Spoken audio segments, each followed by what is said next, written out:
Bonjour à toutes, bonjour à tous. Vous voyez, une vidéo spéciale. On est en extérieur, il y a le soleil derrière, il est en train de se coucher à l'horizon. Mais il y a une petite brise et ça me fait vraiment plaisir. Parce que juillet-août, au niveau chaleur, ici, c'était quand même assez dur. Enfin, dans la France entière d'ailleurs, il n'y a pas qu'ici. Donc voilà, le sujet, vous l'avez remarqué, c'est Dieu et diable. Est-ce que le diable existe? Ça se peut, tout se peut. Mais je pense pas, en fait, pour moi, que le diable puisse exister, cohabiter, j'allais dire, avec le Dieu d'un côté et le diable de l'autre. J'arrive pas à le concevoir. Je pense que le diable, c'est affaire des hommes. Nous avons des gestes diaboliques. C'est nous qui faisons les guerres, c'est nous qui laissons les famines prospérer. Et je ne pense pas qu'il faudrait le mettre sur le dos d'une entité diabolique. Comme d'ailleurs, je ne pense pas qu'on a intérêt de se plaindre à Dieu en se disant que si les famines, par exemple, si les famines existent encore, alors qu'on a tellement prié par des millions de prières, pourquoi Dieu ne nous écoute pas et n'éradique pas la famine dans le monde? Tout simplement que Dieu nous regarde et il se dit, je leur ai donné le choix, je leur ai donné la possibilité de nourrir ces gens-là, de nourrir ces gens qui ont faim, mais ne le font pas. Ils ont la possibilité, mais ne le font pas. Ah oui, il y a des continents pauvres et des continents riches, et les continents riches ne veulent pas s'occuper des continents pauvres. Parce que moi, il n'y a que moi qui m'intéresse.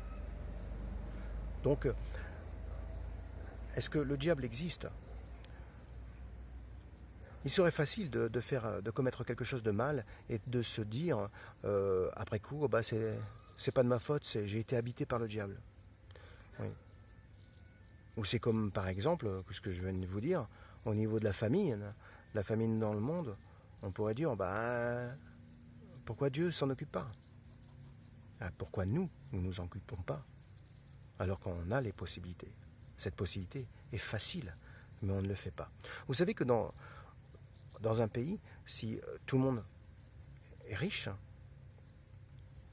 comment on va faire pour les travaux, les bases besognes? Plus personne ne va le faire. Donc les riches, ils ont intérêt de garder un certain pourcentage de pauvres pour pouvoir faire le travail que eux ne veulent pas faire. Donc est-ce que le diable existe? Moi je ne pense pas. Je ne pense pas. Mais si vous pensez que le diable existe, dites-moi pourquoi, comment ça, dans quel intérêt, dans quelle possibilité. Enfin, de ce qui vous passe par la tête, de ce qui vous passe par rapport à votre foi. Maintenant, est-ce que Dieu existe? Pour moi, oui. Mais tout ça, c'est affaire de foi. C'est en dedans qu'on ressent aussi ces choses-là. Mais ça se peut que ce soit Dame Nature qui a réglé au millimètre près, à la millième de seconde près, toute cette nature bien orchestrée, tellement.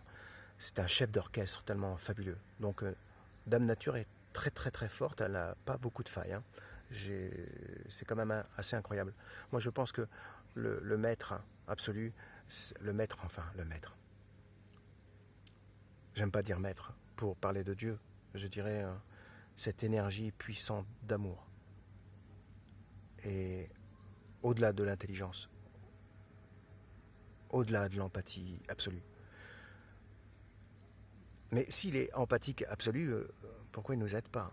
Parce que sinon on serait tous des robots, avec des fils à la patte, et il nous dirait fais ceci, fais cela. Mais bon, à quoi bon vivre si on n'a pas le choix, si on n'a pas la possibilité de grandir? Parce que je pense que si Dieu nous a mis sur terre, c'est pour grandir, c'est pour évoluer, c'est pour admettre que ceci est faux, ceci est vrai, qu'il ne faut pas être comme ça, mais être comme ça. Je pense que la vie est une école, avec des classes. Hein. On commence à la maternelle et on finit dans les classes supérieures. Ou pas, ça dépend. Ça dépend de notre choix, nos envies, nos possibilités.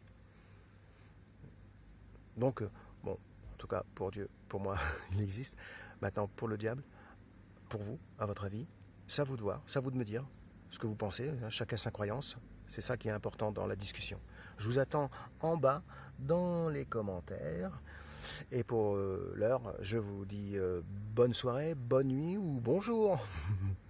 Portez-vous bien. À bientôt.